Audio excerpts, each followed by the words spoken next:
एक शेड्यूल क्या होना चाहिए, उस पे हम बात करेंगे बिना कोई समय खराब किए हुए। सबसे पहली चीज, शेड्यूल ऐसा हो।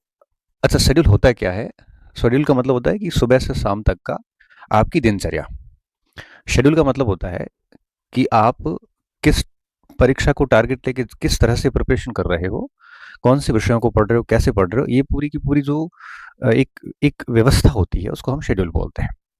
जैसे मैं तैयारी करूं मान लो किसी परीक्षा की, और उस परीक्षा को 1 महीना या 8 महीने या 10 महीने शेष हो, तो मैं उस परीक्षा की तैयारी के लिए सुबह से शाम तक कैसे मैनेज करता हूँ खुद को कि लास्ट तक 4-5 बार सिलेबस हो जाए, अच्छा रिवीजन हो जाए, अच्छी प्रैक्टिस हो जाए। बिना शेड्यूल के व्यक्ति अपनी शक्तियों का, अपनी क्षमताओं का भरपूर उपयोग कभी नहीं ले सकता। आपका शेड्यूल होना बहुत ज़्यादा ज़रूरी है। ये टाइम को इतना बढ़िया मैनेज कर लेता है कि आप जितना कर सकते हो उससे अधिक कर पाते हो। और अगर आप शेड्यूल नहीं है तो जितना आप कर सकते थे उससे कहीं कम कर पाते हैं आप। शेड्यूल होना बहुत ज़रूरी होता है। उसके बिना हम अस्त व्यस्त हो जाते हैं। अगर आप शेड्यूल को फॉलो नहीं करते हैं तो फिर मान के चलिए उस शेड्यूल का कोई महत्व नहीं है। कैसा होना चाहिए?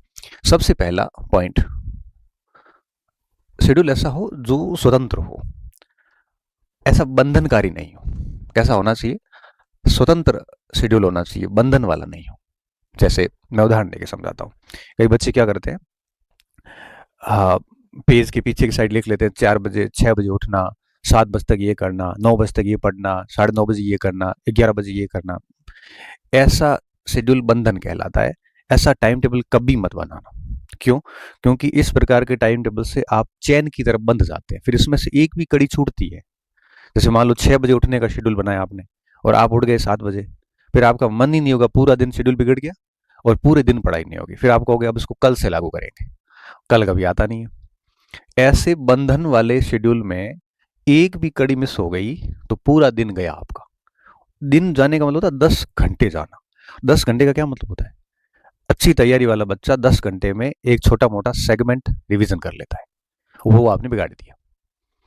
मैं हमेशा से इसके खिलाफ रहा हूं और मेरा जो अनुभव है वो ये कहता है, ऐसे बंधन भरे शेड्यूल को कोई भी बच्चा कभी भी स्ट्रिक्टली इम्प्लीमेंट, कठोरता से लागू नहीं कर सकता। कि सुबह 5 बजे उठना मतलब उठना, ऐसा नहीं होता। हम कोई मशीन थोड़ी है, हम मानव हैं। कभी कभार रात को नींद नहीं आई तो जरूर थोड़ी कि आप सुबह 6 बजे उठ पाओगे। 7 बजे ये करना, 7 से 9 इतिहास पढ़ना, 9 बजते क्या आप इतिहास छोड़ दोगे? क्या आपका कोई पैराग्राफ बीच में रहा होगा तो 15 मिनट और पढ़ना पड़ेगा? तो इसलिए ऐसे शेड्यूल से बचे, बल्कि स्वतंत्र शेड्यूल बनाए। स्वतंत्र में क्या होता है, सेशन डाल दे, भाई मॉर्निंग सेशन मुझे ये पढ़ना है बस। और मॉर्निंग सत्र आप 4 बजे शुरू करो या 5 बजे करो, 6 बजे करो, वो आपके ऊपर है। शेड्यूल व्यक्ति की सुलझाने के लिए होता है, उलझाने के लिए नहीं होता है। ये बंधन वाले शेड्यूल उलझाते हैं आपको। स्वतंत्र शेड्यूल जो होता है ना वो सुलझाते हैं। शेड्यूल सुलझाने के लिए होता है। तो 3 सेशन डाल दिए कि भाई जैसे मॉर्निंग सेशन हो गया, मिड डे सेशन हो गया और इवनिंग सेशन हो गया।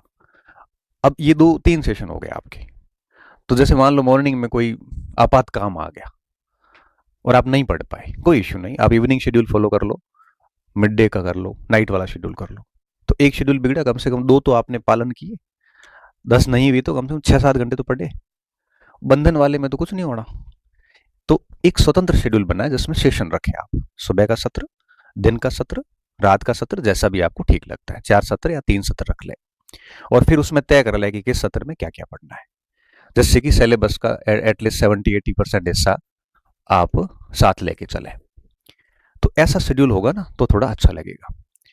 स्वतंत्र शेड्यूल में और क्या होता है, बंधनकारी में क्या होता है? बंधनकारी में आपने सप्ताह के 7 दिन ऐसे ठूस ठूस के भरा है कि सांस लेने का भी आपको समय नहीं है। और मैं बताऊं, एक व्यक्ति कभी भी सप्ताह के 7 दिन एक ही शेड्यूल में नहीं पढ़ सकता। उसको थोड़ा एंटरटेनमेंट भी चाहिए होता है। तो मैं क्या मानता हूं कि ऐसे शेड्यूल की बजाय आप अपनी हॉबी को भी थोड़ा टाइम दें। जैसे हॉबी क्या, किसी की स्केच बनाना हॉबी होती है, किसी के गीत सुनना होता है, किसी को कोई लिखना होता है।